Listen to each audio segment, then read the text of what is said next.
Hey guys, it's me, Seren, back with another video. So this is going to be a Spider-Man Into the Spider-Verse review in the good, the bad, and the ugly format.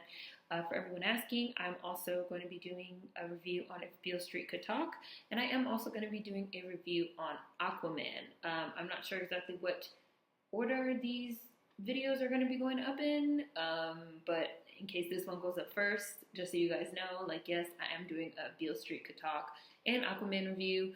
If either of those videos go up first, obviously you'll know that I'm doing it because those videos will be up. But yes, so Spider-Man Into the Spider-Verse, good, bad, and the ugly. Let's obviously start with the good. I thought the voice acting was great. I felt like all of the voice actors were spot on. I especially love the actor playing Miles, which of course I don't have up. So let me look for it and get that person's name. Hold on. So Miles Morales was voiced by Shameik Moore. Peter Parker, Spider-Man, was voiced by Jake Johnson. Mahershala Ali was Aaron Davis, who's the uncle of Miles Morales.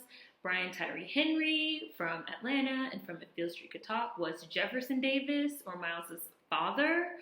Zoe Kravitz was Mary Jane Watson, which just seemed really, really random. Nick Cage was Spider-Man Noir, which I really, really loved. And then you had Liev Schreiber as Wilson Fisk, the Kingpin.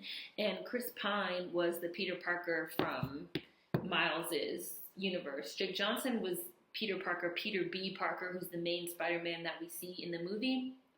Chris Pine voiced Peter Parker that actually ultimately ends up dying. I don't know if you consider that a spoiler or not. The movie's been out for a while, but I guess I'll put spoiler alert.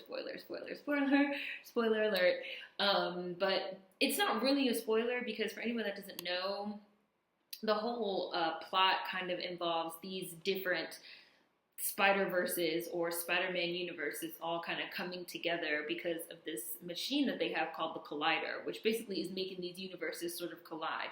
So it's like things that happen in one universe are not necessarily things that happen in another universe. Like in one universe, Mary Jane, like MJ and Spider-Man get married and they stay married and they're super happy. In another universe, they get married and then they get divorced. In another universe, Spider-Man dies. In another universe, you have Gwen Stacy. In another, in another universe, we have Peter. You have so what ends up happening is you have 5 different iterations of Spider-Man that all end up in the same universe, which is Miles Morales's.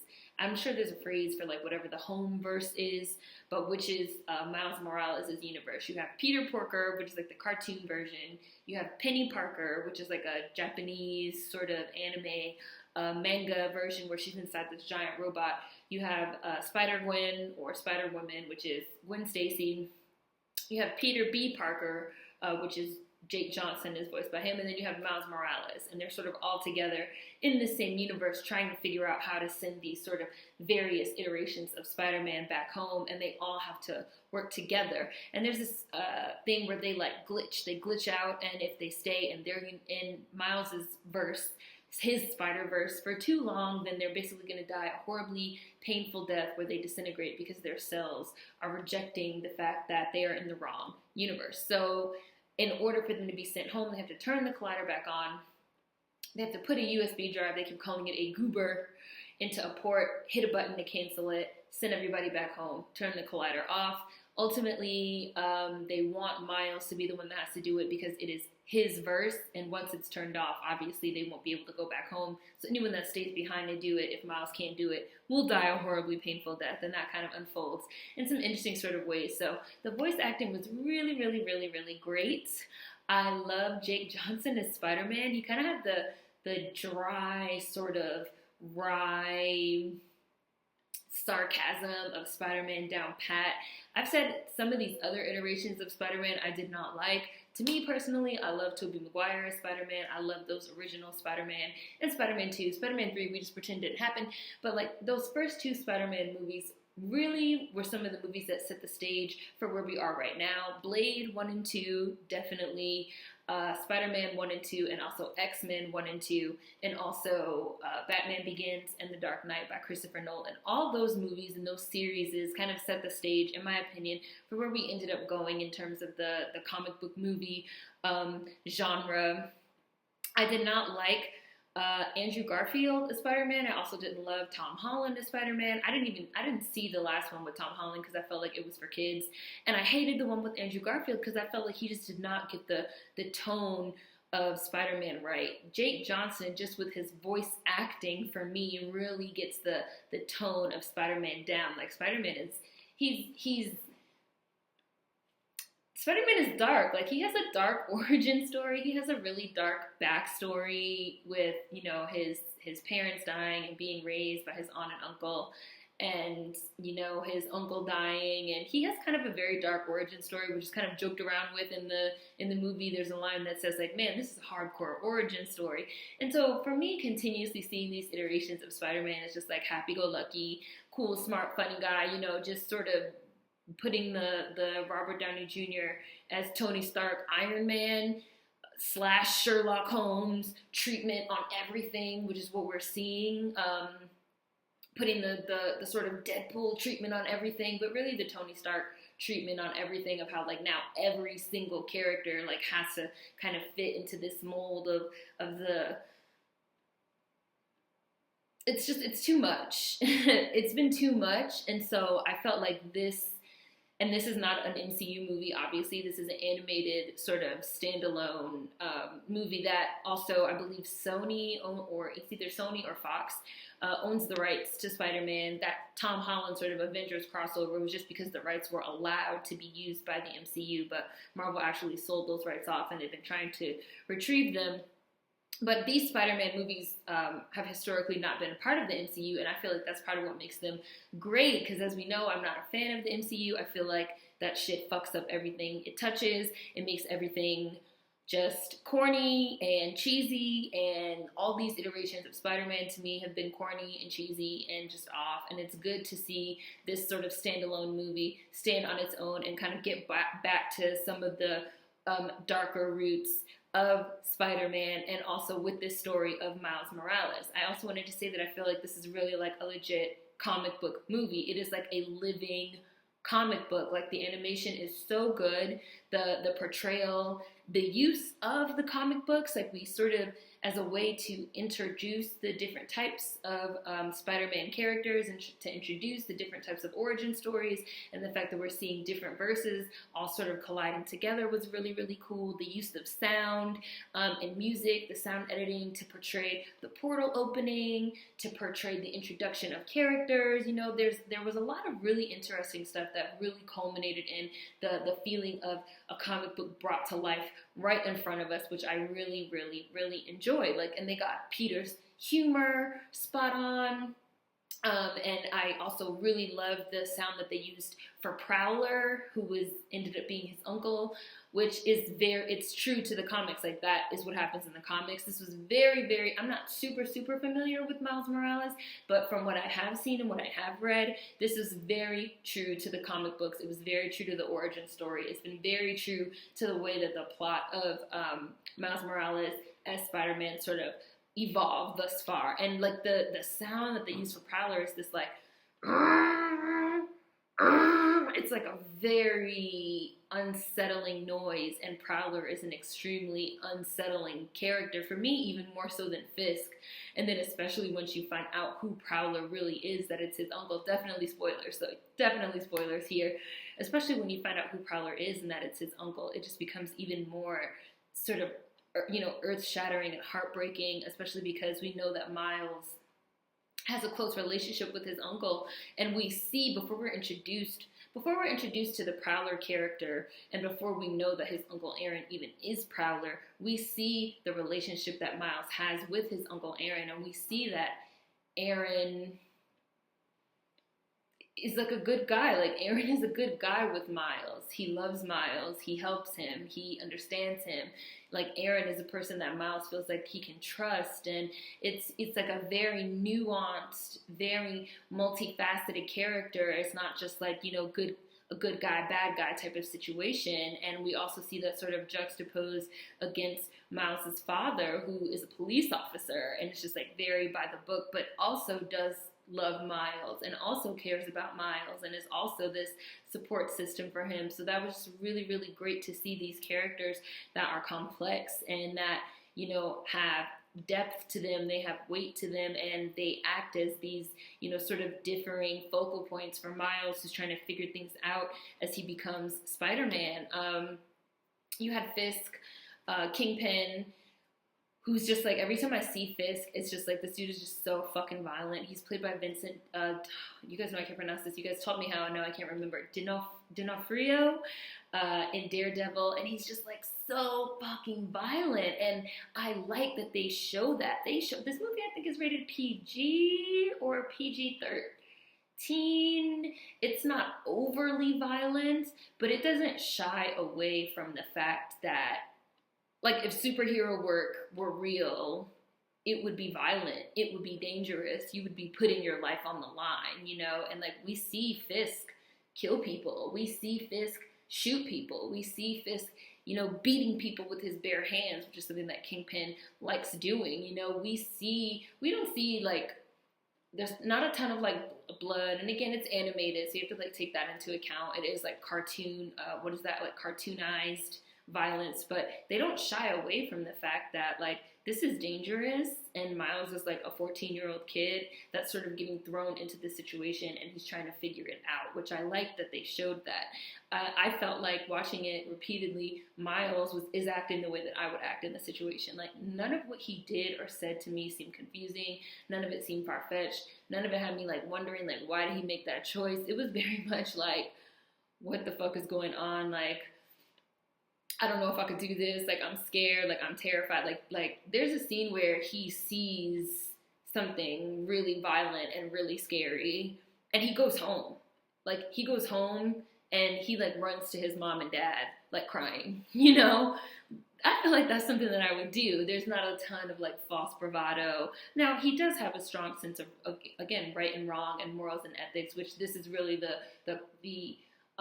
heart and soul, the cornerstone of the Spider-Man franchise is, with great power comes great responsibility, the morals and ethics of Spider-Man having to do the right thing. And that is also something that we never see tossed to the wayside with Miles Morales, which I really enjoyed. There was some very Shakespearean family drama between, again, Miles and his uncle and his dad, and his uncle ending up being Prowler, and, like, Prowler is trying to, like, kill the new Spider-Man. Like, Prowler works as a hired assassin, like a killer for hire, for Kingpin.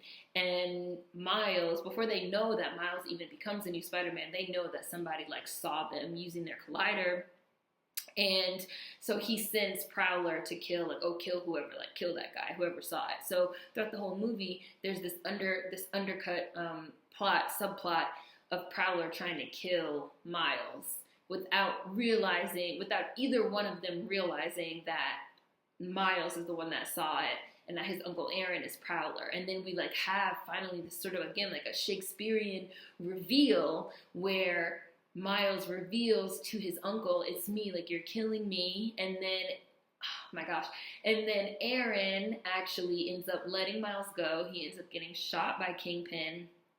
Miles uses his strength as Spider-Man to sort of drag his uncle for safety, and then his father witnesses his uncle sort of dying in his arms, but he has a Spider-Man costume on, so his father thinks that Spider-Man is the one that killed him. There's, again, like, very Shakespearean, like, a lot of, like, moving parts, a lot of ideas about family and familial structures and loving people that are not perfect and trying to figure out who you're going to be in a family and how you're going to make certain decisions about what is right and what is wrong.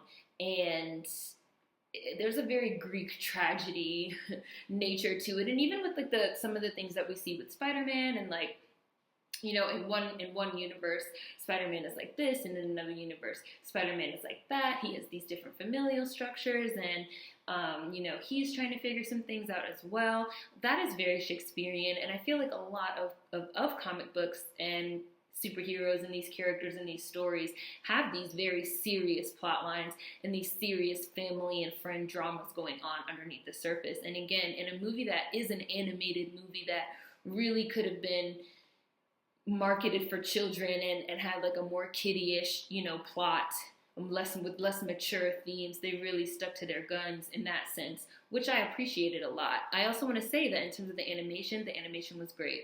The animation was great. Miles' hair was great. He has like this afro. His skin is great. He's brown skinned. It was very well done. It was just the glitching of the other Spider-Verse characters sort of reminded me of Wreck-It Ralph, how Vanellope like glitches in and out, they kind of glitch, and there's a lot of use of purples and pinks and greens to kind of depict the multiverse, right? So anytime you kind of see these pinks and purples and greens being used in the glitch, in the depiction of the other, verses colliding together, and there's the Empire State Building, and there's like another Empire State Building coming out of the side, and at the sort of the point of contact, it's like green, blue, pink, purple bubbles, really clear signifiers, which I liked a lot. And just the depiction of the multiverse was fucking trippy as hell.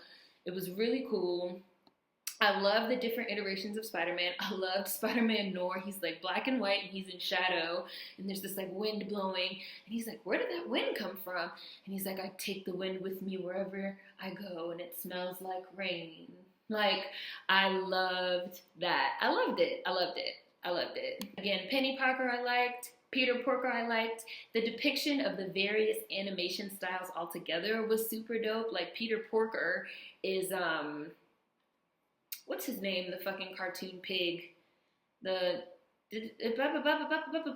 all, folks. Porky Pig. Porky Pig is like Porky Pig as Spider-Man, but it's in that WB like cartoon style, like the Tiny Toon Adventures type of like style. And then you have like Penny Parker, who's really in the anime Japanese manga style, and you have Spider-Man Noir, who's like in the more sort of again, like the Noir, like the Sin City, like he's black and white, and like, but you have all of these different, and then you have like Miles, and you have Gwen and Peter Parker, Spider-Man, that's kind of like in a more like the, what would you call it, like the standard animation style or whatever, but they're all together in this one verse, which again adds more to the concept of like, oh, this is like really, we're seeing like crossover, and it's such an interesting concept visually that I could definitely see it being used again in later movies, where maybe some more of them come back,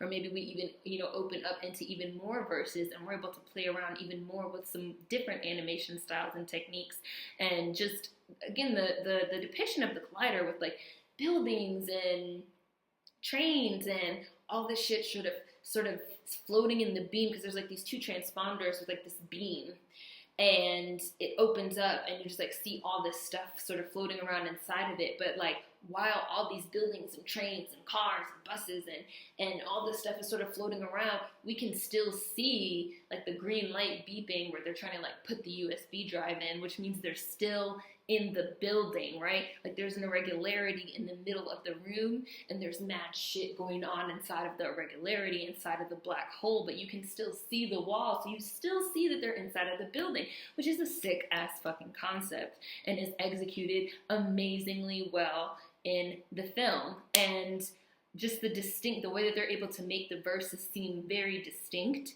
to make the different versions of Spider-Man seem very distinct. Miles is very distinct from Peter B. Parker, who's very distinct from Peter Parker, who's very distinct from Spider-Gwen, who's very distinct from Peter Parker. Like, we see it now. There are similarities. They all love quips, because, again, that is a hallmark of Spider-Man. There's a line where Spider-Man Noir says, "We don't pick the ballroom, we just dance." Like, they all love quips, and they all kind of have this sarcasm and this dry sarcasm. They all have something of a tragic backstory. Like, Penny Parker's backstory is that she has a telepathic psychic connection with the radioactive spider that lives inside of the robot that her father built before he died tragically, and that's how she became, Penny Parker. It was a very interesting twist as well, on the fact that we have seen so many incarnations of Spider-Man at this point, like Tobey Maguire and Andrew Garfield and Tom Holland. It almost, in the cartoon, it almost feels like a wink wink, nudge nudge, we know you guys are a little bit tired of seeing Spider-Man, so we're gonna even play on that even more with this movie. And they do it even more in the credits. There's like all these different Spider-Mans in the credits. There's the post-end scene that includes that meme of like the two Spider-Mans pointing at each other. Very, again, sort of tongue-in-cheek, playing on the fact that we have seen so many incarnations of Spider-Man at this point, which I really enjoyed. You guys know that I also love Ray Shremmerd. So the use of Sway Lee, like, Miles loves this song, and he's like, you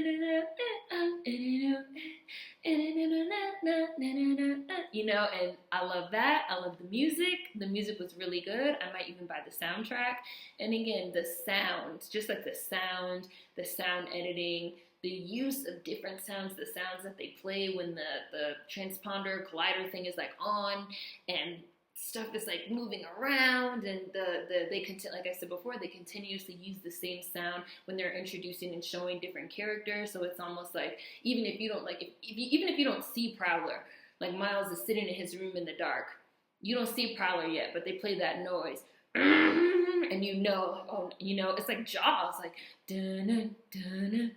Dun, dun, dun, dun, dun. It was really, really ingenious, and I loved that. I loved, again, the funny, like the humor, the very sharp humor, the fact that it could have been more kiddish, but it wasn't. Very mature humor, very mature writing. We do see the violence, the use of the sound editing, the use of the music, the use of really great visuals, color schemes. It was awesome. Like, it was good. I saw it twice.